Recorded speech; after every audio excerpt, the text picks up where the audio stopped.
تعریف و توصیف بڑائی اور کبریائی لائق اور زیبا ہے اس اللہ رب العالمین کے لیے جو ہم سب کا خالق و مالک ہے۔ درود و سلام کے بیش بہا نذرانے اس ذات مقدسہ مطہرہ پر جو ہم سب کے بیچ رشد و ہدایت بنا کر کے بھیجے گئے، جن کا نام نامی اسم گرامی احمد مجتبیٰ محمد مصطفیٰ صلی اللہ علیہ وسلم۔ میرے بھائیو اور بزرگوں، آج وہ اتنا عظیم دن ہے تاریخی لحاظ سے بھی اور اسلامی لحاظ سے بھی کہ اس میں ہم اپنے دادا حضرت ابراہیم علیہ السلام کی یادگار مناتے ہیں اور پوری دنیا کا مسلمان مناتا ہے۔ اور اس سنت کو اللہ رب العالمین نے اپنے آخری نبی جناب محمد رسول اللہ صلی اللہ علیہ وسلم کے ذریعے پوری دنیا میں قیامت تک کے زندہ رکھا اور قیامت تک کے لیے اس کو ضروری قرار دیا۔ میرے بھائیوں اور بزرگوں، جو باتیں کہی و سنی جائیں ان کو بہت غور و توجہ سے سنیں تاکہ اللہ تعالی ہمیں بھی نیک عمل کی توفیق عطا فرما دے۔ حضرت ابراہیم علیہ السلام وہ اللہ کے پیغمبر ہیں جنہیں اللہ نے وَاتَّخَذُوا ابراہیم خلیلا کہا کہ ابراہیم میرا خلیل ہے۔ خلیل کہتے ہیں سب سے جگری دوست کو، یعنی جس سے زیادہ قریبی کوئی دوست نہ ہو۔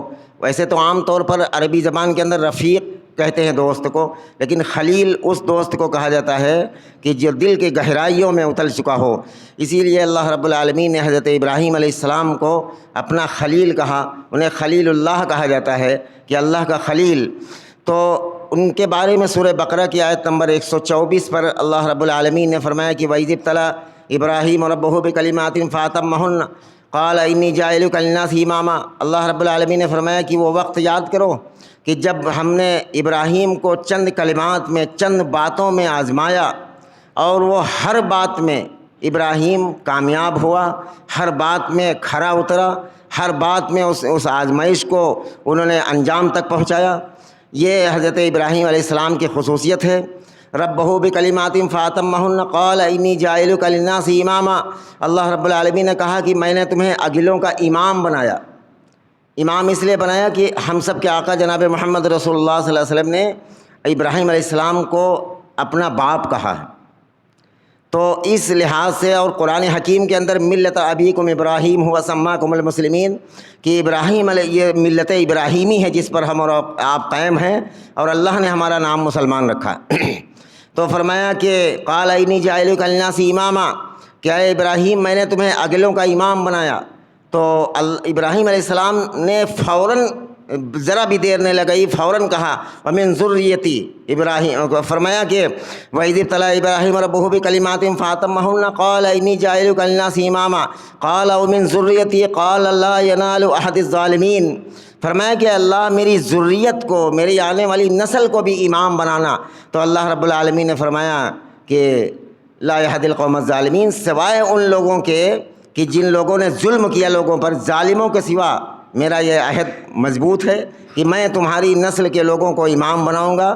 یہاں تک کہ حضرت اسماعیل علیہ السلام، حضرت اسحاق علیہ السلام، یہ دونوں بیٹے بھی اللہ کے نبی ہوئے، اور یہاں تک کہ اسی نسل سے، حضرت اسماعیل علیہ السلام کی نسل سے اللہ نے ہم سب کے آقا رحمت دو عالم صلی اللہ علیہ وسلم کو اس دنیا کے اندر مبعوث فرمایا۔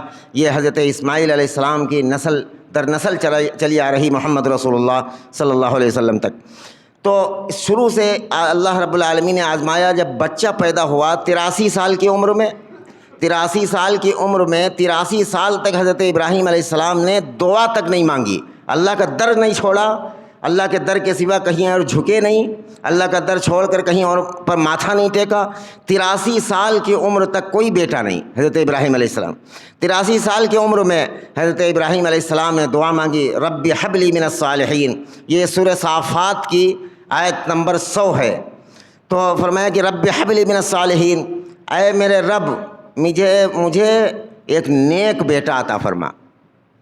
اب چونکہ بڑھاپے کا وقت آنے والا تھا، ابراہیم علیہ السلام کو لگا کہ کوئی بڑھاپے کا سہارا ہونا چاہیے، کوئی وارث ہونا چاہیے، کوئی میرا نام لیوا بعد میں ہونا چاہیے۔ ہر آدمی کی خواہش ہوتی۔ ابراہیم علیہ السلام 83 سال کی عمر میں دعا مانگتے ہیں، رب ہب لی من الصالحین، اے میرے رب مجھے نیک بیٹا عطا فرما۔ یہ مانگنے نبیوں کا انداز ہے مانگنے کا، زیادہ ادھر ادھر کی بات نہیں، سیدھے اپنے رب سے سوال کرتے ہیں ربی حب لی من الصالحین۔ اللہ جب نبی جو ہے اللہ تعالیٰ کو پکارتا ہے تو رب کہہ کر پکارتا ہے۔ یہ رب والا لفظ اللہ کو اتنا پسند ہے کہ آپ پورے قرآن حکیم کو پڑھ ڈالیے، جہاں جہاں بھی نبیوں نے دعا مانگی ہے وہاں ربنا ظلمنا، ربنا آتنا، ربی انی اسکنت من ذریتی، ربی اجعل لی مقیم الصلاۃ، جہاں بھی نبیوں نے دعا مانگی وہاں رب کہہ کر اللہ کو پکارا ہے۔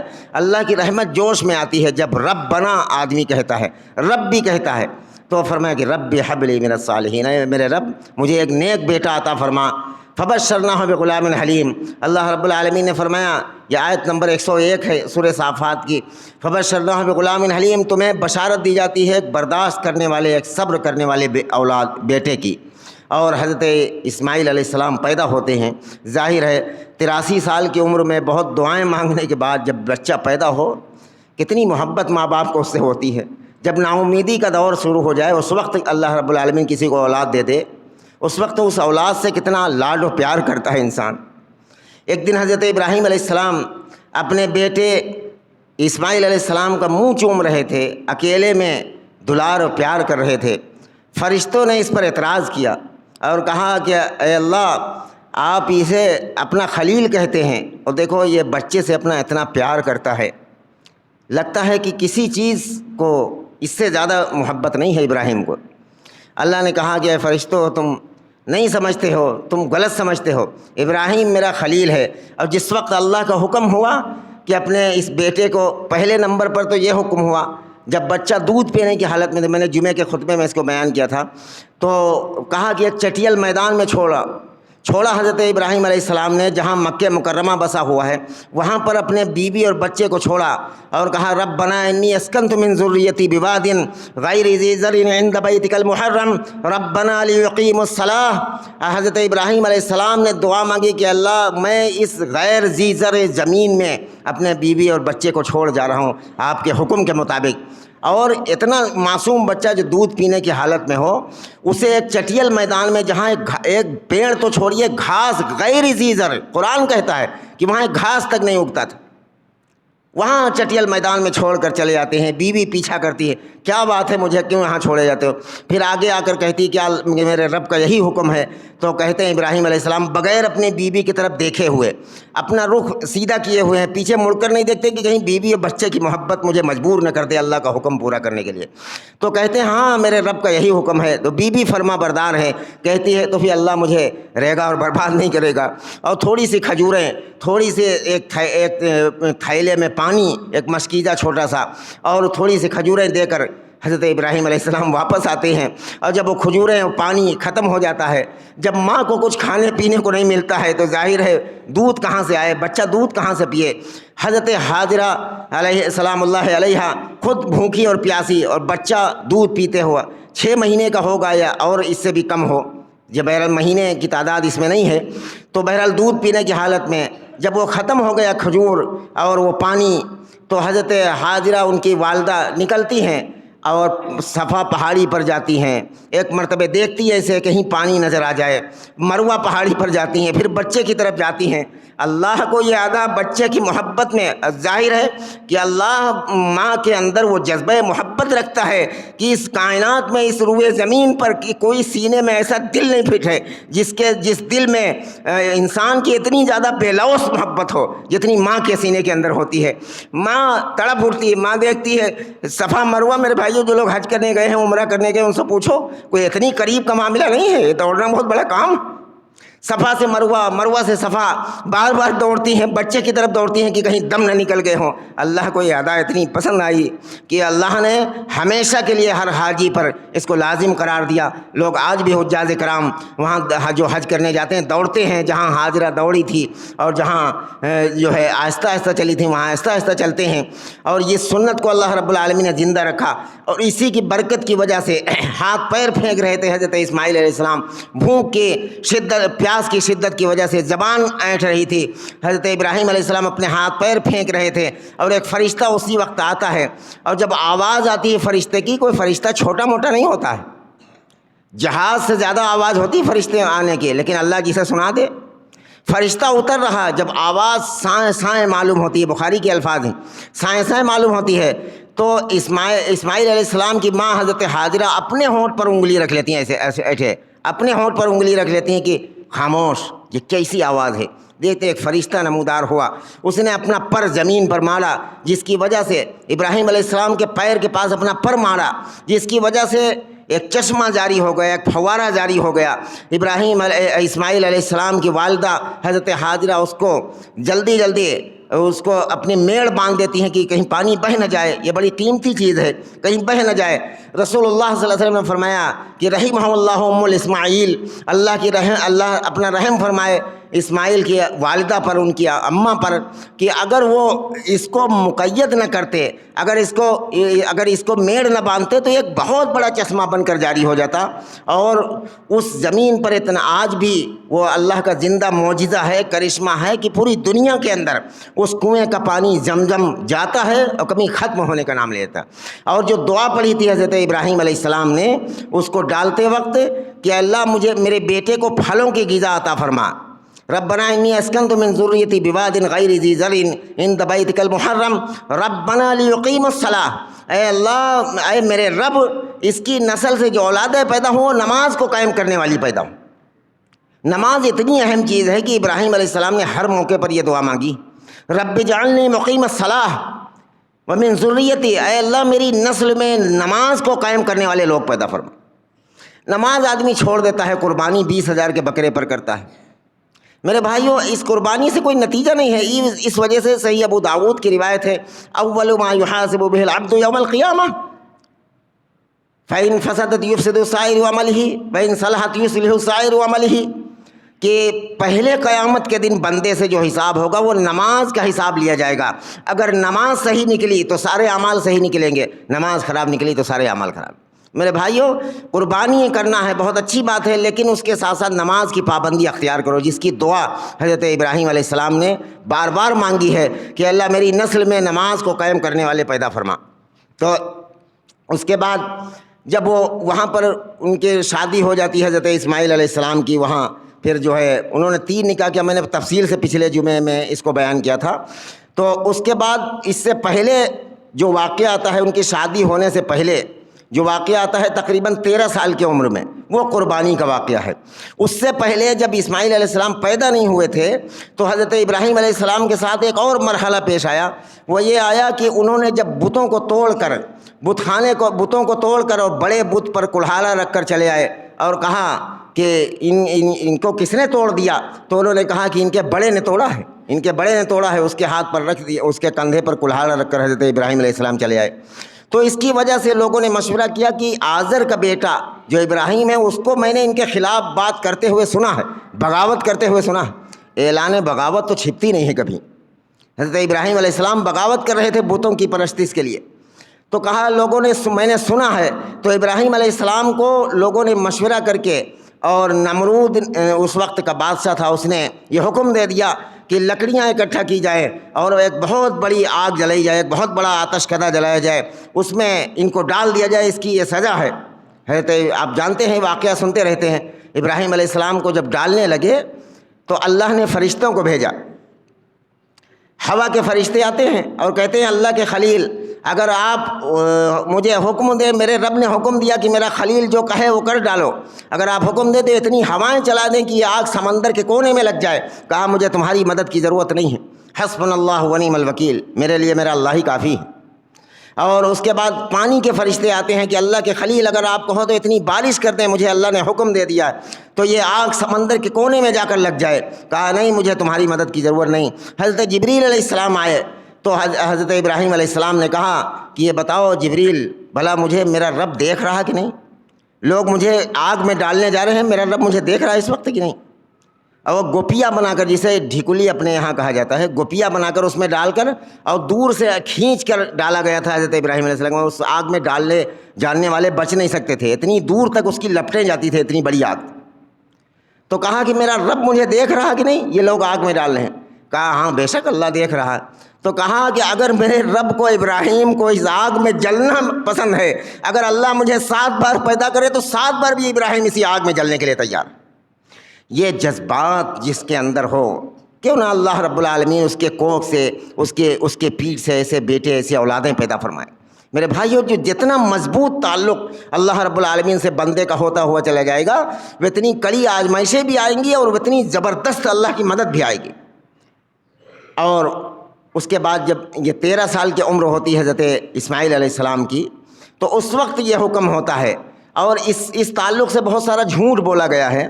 لوگوں میں مشہور ہے کہ ابراہیم علیہ السلام کو خواب میں دکھایا گیا کہ قربانی کرو، انہوں نے 100 اونٹ ذبح کیے، پھر 100 اونٹ ذبح کیے، پھر یہ جھوٹ ہے، من گھڑن تھے، نہ قرآن کے اندر نہ حدیث کے اندر۔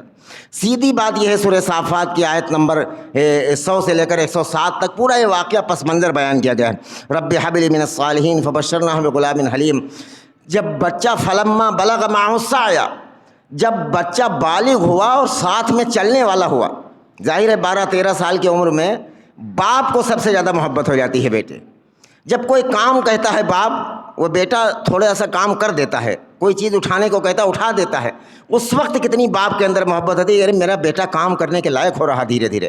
12-13 سال کی عمر میں باپ کے اندر سب سے زیادہ محبت اپنی اولاد کی ہوتی ہے کہ اب میرا بیٹا میرے بڑھاپے کی لاٹھی بن رہا، میرے بڑھاپے کا ساتھ دینے والا بن رہا۔ تو فرمایا کہ فلما بلغ معہ السعی، کہ جب وہ بالغ ہونے کے قریب ہوا، ساتھ چلنے کو ہوا، قال یا بنی انی ارا فی المنام انی اذبحک، تو ابراہیم علیہ السلام نے کہا کہ بیٹا میں نے آج خواب میں دیکھا ہے کہ میں تمہیں ذبح کر رہا ہوں۔ سیدھی بات قرآن کے اندر ہے، نہ 100 اونٹ نہ 500 اونٹ، کہیں پر اس کا ذکر نہیں ہے، سب من گھڑن لوگوں نے بنایا کہ 100 اونٹ 3 دن تک 2 دن تک ذبح کیا، اس کے بعد کہا کہ جان مال سے زیادہ پیاری چیز کو قربان کرو۔ کہیں بھی اس کا تذکرہ نہیں موجود ہے قرآن کے اندر، سیدھا فی المنام انی اذبحک، میں نے خواب میں دیکھا کہ بیٹا میں تمہیں ذبح کر رہا ہوں، فانظر ماذا تری، تمہاری کیا رائے ہے؟ تو کہا قال یا ابت افعل، اے ابا جان وہ کر ڈالو جو تمہیں حکم ملا ہے، ما تؤمر ستجدنی انشاءاللہ من الصابرین، میں انشاءاللہ صبر کرنے والوں میں سے ہوں گا، آپ کو جو حکم ملا ہے وہ کر ڈالیے۔ چنانچہ حضرت ابراہیم علیہ السلام اپنے بیٹے کو لے کر، اسماعیل علیہ السلام کو لے کر چل دیتے ہیں، اور جہاں جہاں شیطان نے بہکانے کی کوشش کی تھی وہ نشان آج بھی مکہ مکرمہ کے اندر موجود ہیں، بنے ہوئے ہیں، جن پر 7 کنکریاں ماری جاتی ہیں۔ بعض لوگ جذبات میں آ کر جوتا چپل بھی مار دیتے ہیں، حالانکہ وہی مارنا چاہیے جیسے رسول اللہ صلی اللہ علیہ وسلم کا حکم ہے، 7 کنکری چنے کے برابر انہیں مارنا چاہیے تینوں شیطانوں پر۔ بہکانے کی کوشش کی، وہاں آج نشان بنا ہے، شیطان نہیں بنا ہے، وہ ایک دیوار ٹائپ کی، ایک کھمبا ٹائپ کا بنا ہوا ہے، وہاں ایک جنگلا ٹائپ کا، وہاں لوگ مارتے ہیں۔ ایک سنت زندہ کرنا ہے، وہاں شیطان تھوڑے نظر آتا ہے، کنکریاں ماری جاتی ہیں۔ اور اس کے بعد لے کر چلتے ہیں، تو جس وقت حضرت ابراہیم علیہ السلام ایک میدان میں پہنچ کر اپنے بیٹے کو لٹاتے ہیں، فلما اسلم وتلہ للجبین، جب دونوں باپ بیٹے اس بات پر راضی ہو گئے تو انہیں کروٹ کے بل لٹا دیا گیا، فلما اسلم وتلہ للجبین، اور چھری لی حضرت ابراہیم علیہ السلام نے۔ میرے بھائیو یہ وہ منظر تھا کہ چڑیوں نے چہکنا چھوڑ دیا تھا، سمندر کی لہریں رک گئی، ایک جنبش نہیں کر سکی۔ میرے بھائیو آسمان میں کپکپاہٹ پیدا ہو رہی۔ مسند احمد کے اندر حدیث ہے کہ چڑیاں چہکنا بند کر دی تھی جس وقت حضرت ابراہیم علیہ السلام نے، معمولی کام نہیں ہے یہ، زبان سے کہنا بہت آسان ہے، اپنے 12-13 سال کے بیٹے کے حلق پر چھری رکھنا۔ میرے بھائیوں آسمان کے سینے پر پسینہ آ جائے، یہ کوئی معمولی عمل تھا؟ چڑیوں نے چہکنا بند کر دیا، سمندر کی لہریں رک گئیں، اور اللہ نے وہ منظر ان فرشتوں کو دکھایا کہ دیکھو تم کہتے تھے کہ میرا ابراہیم میرا خلیل ہے، وہ بیٹے کو سب سے زیادہ چاہتا ہے۔ ابراہیم نے یہ ثابت کر دیا کہ اللہ کے حکم کے سامنے کوئی چیز ابراہیم کے سامنے نہیں ہے۔ دیکھو میرے حکم پر اپنے اس لاڈلے بیٹے کے حلق پر چھری رکھے ہوئے، فلما اسلم وتلہ الجبین ونادیناہ یا ابراہیم، ندائی کہ ابراہیم قد صدقت الرؤیا انا کذالک نجزی المحسنین، اے ابراہیم تو نے سچ کر دکھایا جو میں نے کیا تھا۔ ابراہیم علیہ السلام کو ایک عجیب سا لگا کہ اللہ رب العالمین نے فرشتوں کو حکم دیا کہ ان کی چھری کے نیچے سے اسماعیل کو نکالو اور دمبے کو جا کر لٹا دو۔ ایک سوال تھا کہ جبریل علیہ السلام سے ایک مرتبہ سوال کیا جو ہے ایک نبی نے کہ یہ بتاؤ کہ کبھی ایسا ہوا ہے کہ تم 7ویں آسمان پر ہو اور اچانک اللہ کا یہ حکم ہوا ہو کہ زمین پر جاؤ؟ تو جبریل علیہ السلام نے کہا کہ 2 مرتبہ مجھے ایسا حکم ہوا۔ ایک تو وہ کہ جو حضرت یوسف علیہ السلام کو ان کے بھائیوں نے جب کنویں میں ڈال دیا تھا تب مجھے حکم ہوا تھا کہ اتنی تیزی سے جاؤ کہ یوسف کو ڈوبنے سے پہلے تمہیں پکڑنا ہے. ان کے بھائی کنویں میں ڈال رہے ہیں, اتنی تیزی سے جاؤ کہ یوسف کو کنویں میں ڈوبنے سے پہلے تمہیں روک لینا. اور دوبارہ یہ حکم ہوا کہ جب ابراہیم علیہ السلام نے اپنے بیٹے اسماعیل کے حلق پر چھری رکھ دی تو اللہ نے حکم دیا کہ جبریل اتنی تیزی سے جاؤ کہ چھری سے گلا کٹنے سے پہلے اسماعیل علیہ السلام کو تمہیں نکال لینا ہے اور دمبے کو اس کے اندر لٹا دینا. تو میرے بھائیوں یہ پورا واقعہ, اور اللہ رب العالمین نے پھر حضرت ابراہیم علیہ السلام کو سلام کیا, سلام علی ابراہیم, ابراہیم پر سلامتی ہو, کہ اس نے ایک بہت بڑا کارنامہ انجام دیا. میرے بھائیوں یہ وہ پس منظر تھا جس کو میں نے بہت تھوڑے لفظوں میں بہت تھوڑے وقت میں اس کو بیان کر دیا. قربانی کے تعلق سے ایک بات ضروری میں عرض کر دوں کہ قربانی جو لوگ کرنا چاہتے ہیں, جنہوں نے جانور خریدا ہے یا گھر کے اندر پالا ہے, قربانی کرتے وقت انسان کی نیت نہ تو گوشت کھانے کی ہونی چاہیے اور نہ تو نام نمود اور شہرت کی ہونی چاہیے, صرف یہ کہ ہم اللہ کو خوش کرنے کے لیے اس جانور کو قربان کریں. نیت میں اخلاص ہونا ضروری ہے, ورنہ پھر قربانی اللہ کے در. اور دوسری چیز یہ ہے کہ بعض لوگ جو ہے اس کے خون پی لیتے ہیں کبھی کبھی. خون حرام ہے, دم حرام ہے, ہر طریقے کا خون بہتا ہوا حرام ہے. خون کو منہ میں نہ لگایا جائے. بقیہ ذبیحے میں ساری چیزیں حلال ہیں, جن چیزوں کو آدمی دل چاہے کھا لے. خون کے سوا ساری چیزیں حلال ہیں, جن چیزوں کو جس کا دل چاہے کھائے, جس کا نہ دل چاہے نہ کھائے. بعض لوگ کلیجی نہیں کھاتے, بعض لوگ تیلی نہیں کھاتے, وہ الگ مسئلہ ہے, کسی کو نہ دل چاہے, لیکن جائز و حلال ساری چیزیں ہیں خون کے سوا. تو قربانی کرتے وقت نیت یہ رکھیں کہ میں اللہ کو راضی کرنے کے لیے قربانی کر رہا ہوں. اس نیت سے نہیں کہ میرا جانور گاؤں میں سب سے اچھا ہے اور میں سب سے زیادہ پیسے والی قربانی کر رہا ہوں, اور جو ہے میرے جانور کے اندر سب سے زیادہ گوشت ہے, گوشت کھانے کی نیت بھی نہ ہو. اللہ کو راضی کرنے کی نیت ہو. اللہ کو راضی کرنا ہے, سنت ابراہیمی زندہ کرنا ہے, اور سنت رسول اللہ صلی اللہ علیہ وسلم کو زندہ کرنا. یہ وہ چند باتیں تھیں آج کے خطبے میں نے عرض کیا. یہ ہم سب دعا کرتے ہیں کہ اللہ رب العالمین ہمیں عمل کی توفیق عطا فرما دے. سبحان اللہ و بحمدہ, سبحانک اللہم بحمدک, واشہد ان لا الہ الا انت, استغفرک واتوب الیک. اللہم صلی علی محمد وعلی آل محمد کما صلیت علی ابراہیم وعلی آل ابراہیم انک حمید مجید. اللہم بارک علی محمد وعلی آل محمد کما بارکت علی ابراہیم وعلی آل ابراہیم انک حمید مجید. یا میرے مولا کرم کا رحم کا معاملہ فرما دیجئے. اے ہمارے رب, ہم سب گنہگار اور پاپی, گنہگار مجرم بندے اور بندیاں آپ کے حضور میں حاضر ہیں. یا اللہ یہ اتنا مبارک دن ہے, اللہ ہم سب کی جائز ضروریاتوں کو پوری فرما دیجئے, جائز خواہشوں کو پوری فرما دیجئے. یا رب العالمین عید کے دن کوئی کسی سخی انسان کے دروازے کوئی بھیک مانگنے چلا جاتا ہے, اگرچہ وہ آدمی چاہے کتنا خراب ہو, لیکن آج کے دن اسے خالی ہاتھ واپس کوئی نہیں کرتا. یا رب العالمین ہم سب آپ کے در کے بھکاری ہیں, بھیک مانگنے آپ کے دربار میں آئے ہوئے ہیں. اللہ عید کے دن ہمیں خالی ہاتھ آپ کیسے واپس کر دیں گے؟ آپ کو آپ کی رحمت کا واسطہ, آپ کو آپ کی ستاری کا واسطہ, آپ کو آپ کی غفاری کا واسطہ, آپ کو آپ کی رزاقیت کا واسطہ, آپ کو آپ کی ربوبیت کا واسطہ, ہم سب کی جائز خواہشوں کو, جائز تمناؤں کو پوری فرما دیجیے.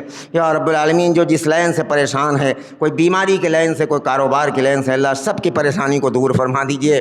اللہ ہم سب کو معاف فرما دیجیے, ہماری خطاؤں گناہوں کو معاف فرما. یا رب العالمین اپنے کرم سے ہم سب کی جائز تمناؤں کو, جائز خواہشوں کو پوری فرما دیجیے. یا رب العالمین ہم سب کو جب تک زندہ رکھے اسلام پر, جب موت دیجیے تو ایمان پر خاتمہ نصیب فرما. یا رب العالمین آخری سانس میں کلمہ طیبہ نصیب فرما. یا رب العالمین قبر کے, حشر کے, جہنم کے عذاب سے ہم سب کی حفاظت فرما. بلا حساب کتاب جنت الفردوس نصیب فرما. یا رب العالمین ہم سب کو نماز کا پابند بنا دیجیے. اے اللہ ہم ہر وقت کی نماز کے پابند بن جائیں. یا رب العالمین ہمیں نماز کا پابند بنا دیجیے. تمام مسلمانوں کو اپنے نبی کے طریقے کے مطابق نماز پڑھنے کی توفیق نصیب فرما. قرآن و سنت پر ہر ایک کو آنے کی توفیق نصیب فرما. امت کے اندر اتحاد پیدا فرما. یا رب العالمین قرآن و سنت پر پوری امت کو اکٹھا فرما. تمام قسم کی تفریق, تمام قسم کے اختلافات کو دور فرما دیجیے. یا رب العالمین جو مانگ سکے وہ بھی عطا فرما دیجیے, جو نہیں مانگ سکے یا رب العالمین وہ بھی عطا فرما دیجیے. ہمارے لیے اگر بہتر ہو جو نہیں مانگ سکیں وہ بھی عطا فرما دیجیے. اے اللہ ہم سب کو آخری دعا ہم سب کی یہ ہے کہ ہم سب کو اللہ حج بیت اللہ حج اکبر نصیب فرما. یا رب العالمین اپنے گھر کی زیارت نصیب فرما, اپنے نبی کے قبر شریف کی زیارت نصیب فرما. یا رب العالمین اپنے کرم سے قبول فرما لیجیے. وصلی اللہ وسلم. عباد اللہ رحمکم اللہ, ان اللہ یأمر بالعدل والإحسان وإیتاء ذی القربى وینہی عن الفحشاء والمنکر والبغی یعظکم لعلکم تذکرون. اذکروا اللہ العلی العظیم یذکرکم وادعوہ یستجب لکم ولذکر اللہ تعالی اعلی واولی واعز واجل واتم واعظم واکبر.